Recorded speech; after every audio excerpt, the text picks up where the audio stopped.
Okay. So yan mga pangit, tanggal natin ng hasang mga pangit yung yung isda na nabili kanina. Ito yung pananghalian natin ngayon sa ating lunch time. And so yun mga pangit, dito tayo ng lumpiang Shanghai para sa ating pananghalian. And para makakain namin ni Uncle. Dahil siya may sakit pa. Nanghihina pa ang kanyang mga katawan. So yan mga pangit, luto na. Lagyan natin sa ating lalagyan. Okay.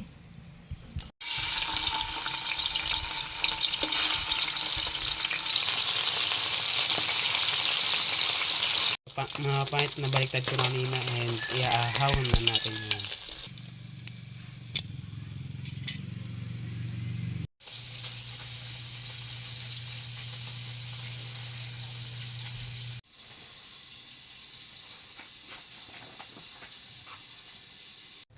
So yun mga pangit, magandang tanghali po sa inyong lahat for today's vlog.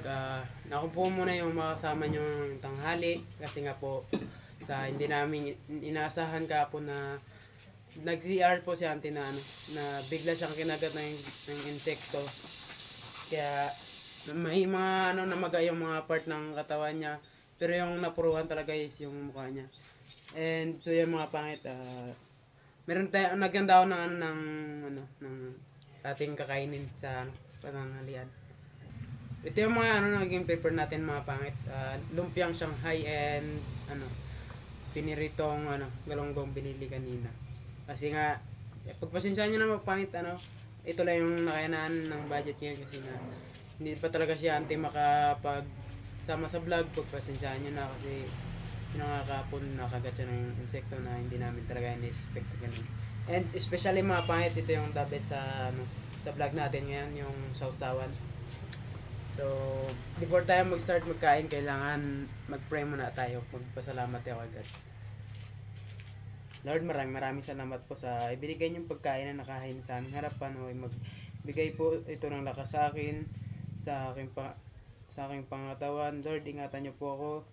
Especially po Lord, yung auntie ko Lord, sana Lord gumaling na siya, and yung mga pamamaga ng mukha niya Lord, sana mawala na Lord. Lord, thank you sa iningatan mo kami sa araw-araw. Thank you sa magdamag na ginabayan mo kami. Thank you sa tanghaling ito. Thank you sa lahat-lahat Lord. Amen. So let's eat mga pangit.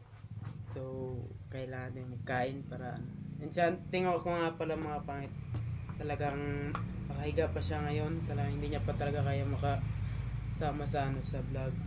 So ikaw muna kaya mag-vlog para may content naman yung channel ko, para may upload ako mamaya pag medyo kaya ko nang sa camera. And mga pangit, share ko lang sa inyo, grabe ganito pala kahirap pag siya lang mag-isa nagba-vlog, no? Parang hirap-hirap. Parang ako kayo, nahirap ako magluto, hirap-hirap ako maggumalaw. Grabe, parang na-experience ko na yung mga na-experience niya dati na siya lang yung nagba-vlog mag-isa. Ganito pala yung pakiramdam yun. Ganito pala kahirap. Shout out sa inyo dyan mga pangit, sabayan niyo po akong nanghalian. Sarap ng natin, tanghalian. Lagang pakak. And mga pangit, first time to solo lunch sa vlog ni auntie kasi yun ang kakapon, hindi natin expect yung nangyari na ganun. And siya nga pala mga pangit, si Divine, maaga pa siya kahapon sinundo ni papa niya kasi nagtulong muna daw siya doon kasi may pinapagawa ta sila yung papa niya doon na bomba na sa tubig para magkatubig sila doon mga pangit.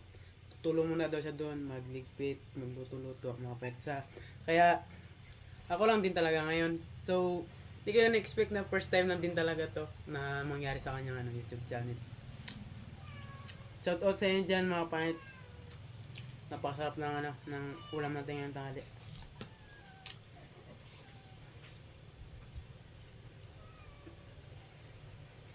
Dito na yung niya, yung alaga niya. Mau.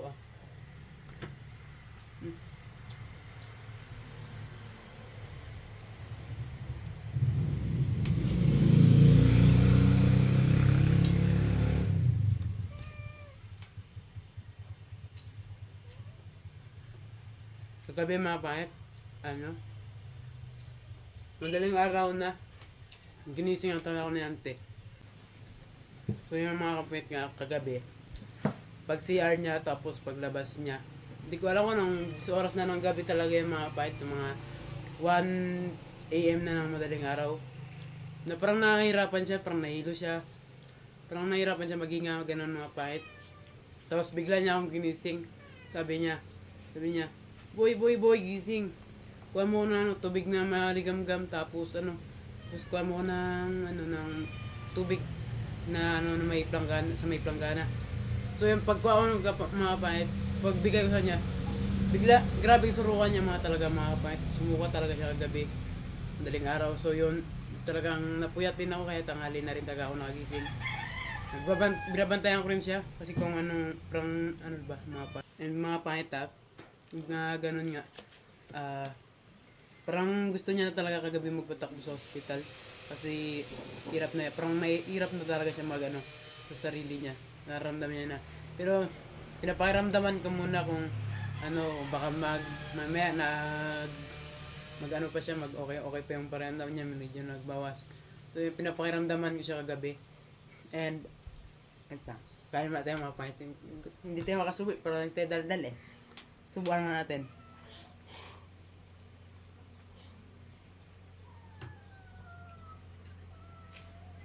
Hindi ko na siya kagabi isugod sa hospital mga kapangit.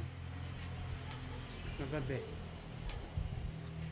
Pero pinakiramdaman ko muna talaga siya. So sa awa ni Lord, na medyo naman din siya, na okay naman din siya, na muwag-luwag na yung ginawa niya mga pangit, na na siya, medyo okay na siya. Pero ngayon sabi ko, pahinga ka muna, ako na lang, nag-present na rin ako na ako muna makakasama niyo sa vlog niya, sa kanyang YouTube channel. Para naman may content kasi nasunod, di ba yung nakarang araw, hindi siya nakapag-content kasi busy siya sa may ginagawa siya. So, kaya, ito, kain tayo mga pangit. Sarap lang natin, tanghalian.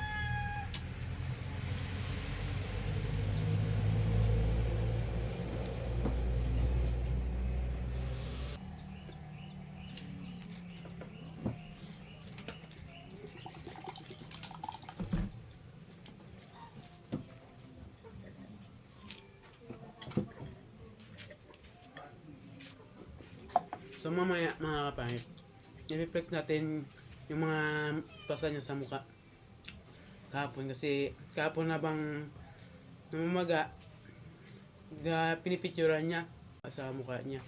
So yung comment down below nga mga pangit kung ano po yung mas magandang gamot sa sa mga taong allergic sa sa kagat ng mga insekto, ganun. Comment kayo mga pangit para ma-try natin kung ano mas better na pang gamot sa mga kagat ng insekto.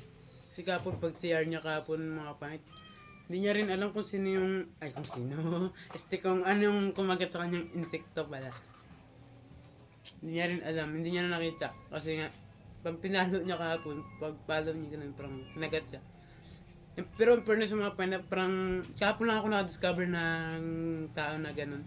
Yung dito siya kinagat sa kamay, tapos maga yung kamay niya dito, yung paa niya, tapos dito niya dito. Pero yung napuruhan talaga sa kanya, ito yung mukha niya dito, yung mukha niya kapon mga kapangit, parang talaga, lulubog na talaga yun. Parang pumipikit na siya kapon mga kapangit. And kapon mga kapangit, grabe kabilis ng na kumalat yung mga pamamaga. And yung unang sa kanya, dito sa mukha niya talaga, dito talaga, dito yung naunang namaga. Dito naman yung kinagat.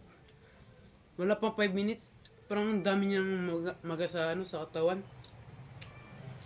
And buti nga kapon mga kapangit, nandito ako.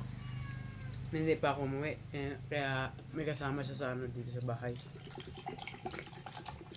Grabing maga mga pangit.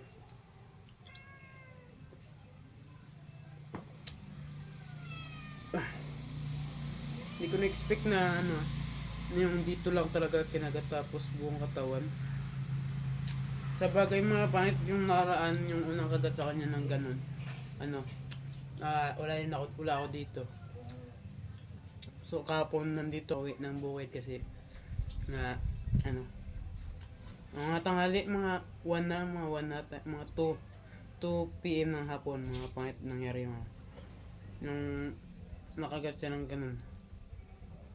Pero grabe, parang hindi ako mapaniwala na talagang ano, talagang ang bilis kumalat ng pamamaga ng ano ng katawan ng ano ng kagat ng insekto.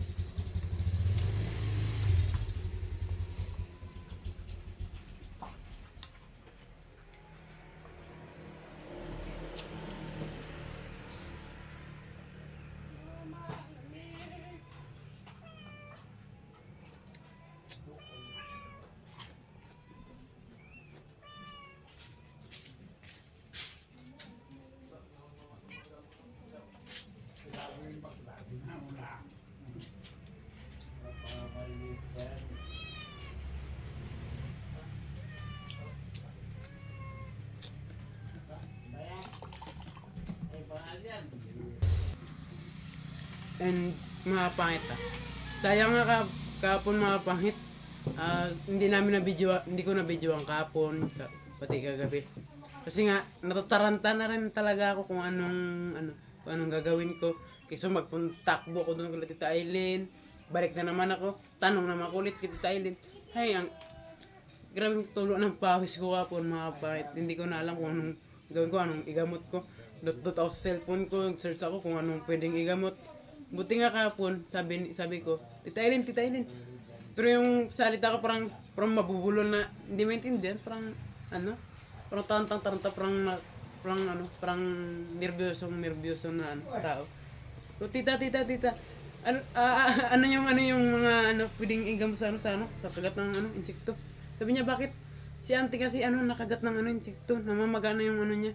Sabi niya, ito si Teresin, intayin mo lang ako doon, magsunod ako ay patutulugin ko lang ito yung apugan ko. So pagkatang nagsunod din dito si Tita Aileen. Pinanong ko sa kapo ng si Teresin mga pangit. Pero sa awa na yung Diyos, medyo okay na talaga. And thank you so much sa Lord.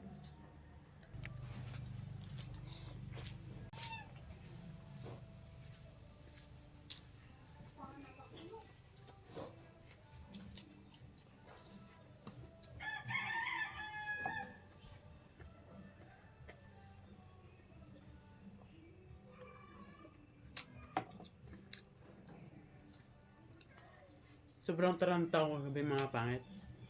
Hindi ko na siya na-videohan sa Kasi hindi ko na rin inisip na mag-video pa ganun na yung nangyayari kagabi. Tsaka this oras na ng gabi talaga yung mga pangit. Tarantang-taranta ako, hindi ko alam kung anong unahin ko, magkuha ng maligamgam or kung anong planggana. Pero thank you so much Lord kasi medyo bawas-bawas na ngayon yung pamamaga ng katawan niya.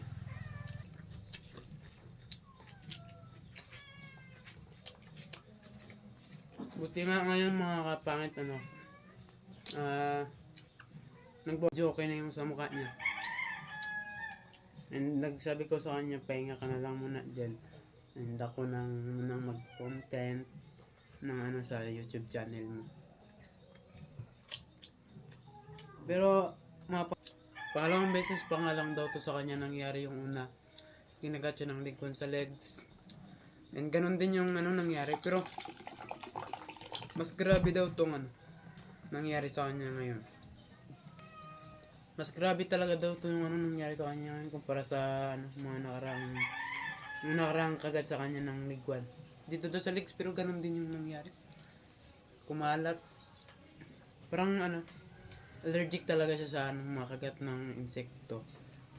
Comment kayo mga pangit sa niya insekto. Ano mo talagang mas maganda.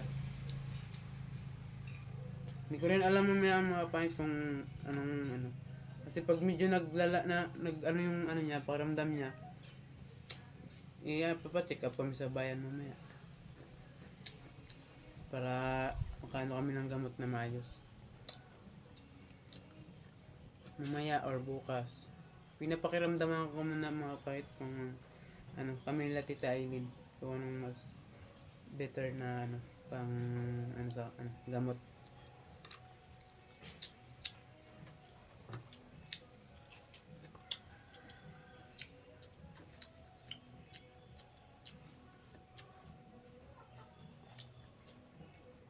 Yan talagang sarap ko magluto ngayon mga pangit. Wow, sarap. Grabe. Parang sarap ng luto ko ngayon. Parang perfect para sa akin yung ano kayong prito. Prito is ano, prito yung prito na galunggong. And lumpia Shanghai.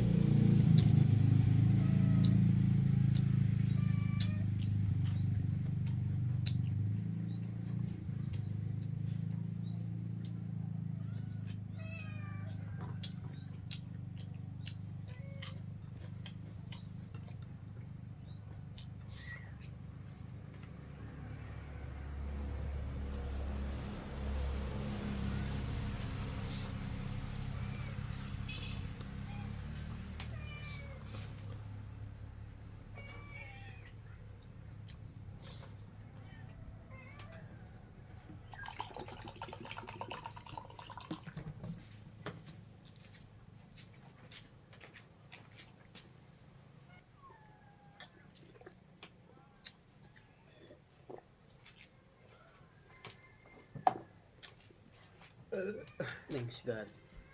Hindi ba siya nakakain ng umagahan tsaka tanghalian? Hindi siya na hindi na nga siya nagsabi sa akin. And siya ngayon, ito ngayon ako ngayon kumakain siya ngayon tulog diyan sa loob nagpapahinga.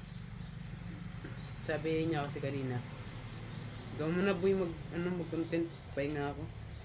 Parang ipahinga ko muna to baka ano lang, bako lang ako sa pahinga.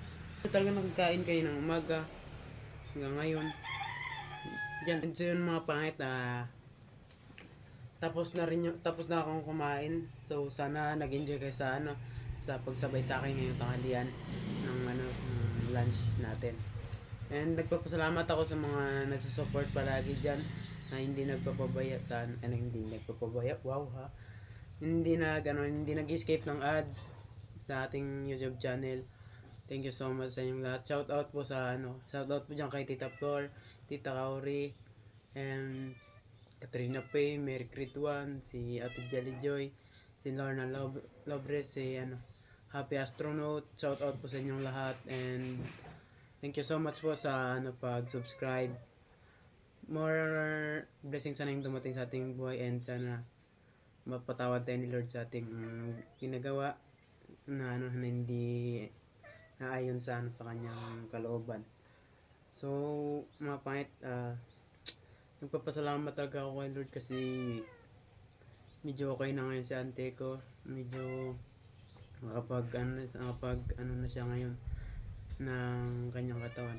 Medyo nakagalaw-galaw na rin siya kayo ng umaga, pero wala talaga siyang ganang kain. Lang siya naggatas, tsaka nagbili ako ng buns kanina, ng tinapay kanina sa labas. Tapos yun lang yung kain niya kanina. And so yun mga pangit, dito ko na i-end yung yung ating ating vlog. Ingat kayo palagi diyan, and sana pag mag-pray lang kayo palagi kay God na wala, kasi pag kay God walang imposible na hindi mangyari.